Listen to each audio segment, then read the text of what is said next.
So it was 30 years ago and 3,000 miles away from here when the state trooper put his head inside my driver's side window. I was very anxious, nervous, and I had adrenaline pumping through my body. His face was mere inches from mine under his wide brim cap. It was not a romantic moment. You see, leading up to that, on the way home that evening, my brakes stopped working and my master cylinder light came on. So I figured somehow they were connected. And so as I approached the drunk driving roadblock, I didn't actually stop. I kind of glided by, much to the dismay of the state troopers. So I realized afterward that he was so close to me because he was smelling my breath for alcohol, which I didn't have a drop in my system, but he was trying to figure out why I was driving so erratically. So my 21-year-old self at that time, I point to that little red light and I said, "Officer, my brakes aren't working. My master cylinder light is on."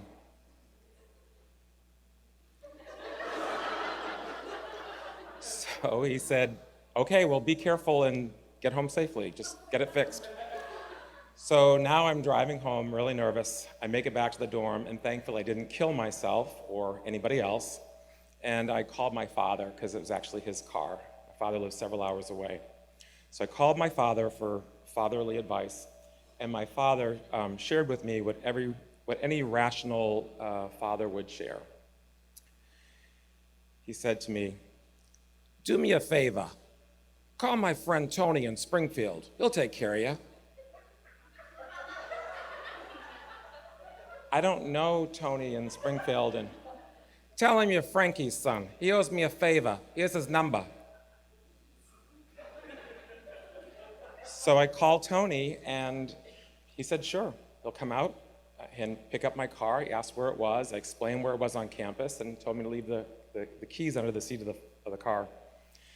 So I did that, and the car just mysteriously disappeared, and 3 days later, I got a call back from Tony. My car was ready. So I was trying to work on the logistics, like, okay, well, I can take the bus to Springfield, it's 20, he's like, no, kid, we'll come, we'll drop it off. It's be right where we left it.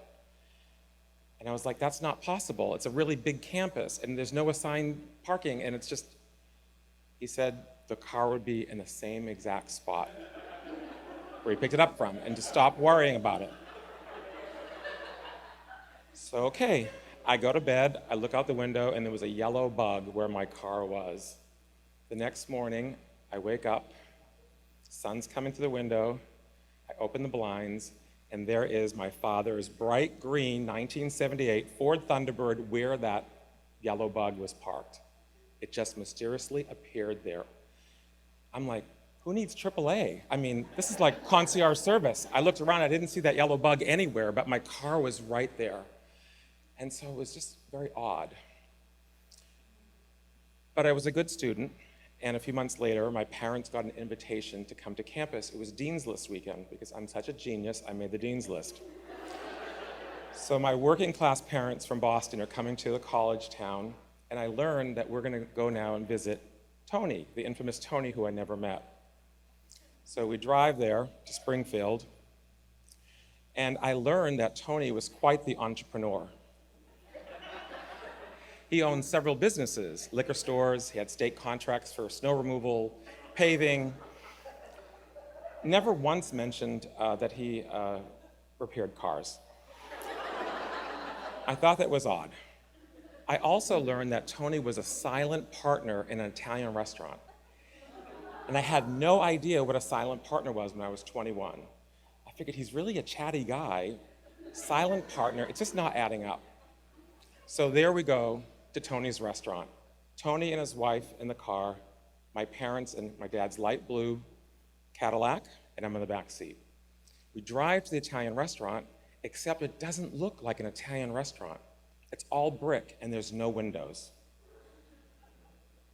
We pull in the back of the restaurant, And we park, and now they're going into the back door, the service entrance. There's Tony, his wife, Fanny, my father, my mother, and then me.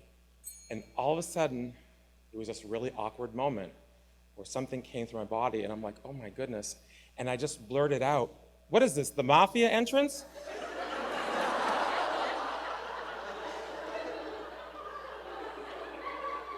Tony and Brittany, they just kept walking. My father kept walking. My mother stopped dead in her tracks. Her whole body was stiff, and she turned around to me and said, don't ever say that again, ever. And that's when I realized, at 21 years of age in Springfield, Massachusetts, in that dark parking lot, that not only did I have a biological family, but I had a larger extended family that was rather dark and mysterious. Thank you very much. Thank you.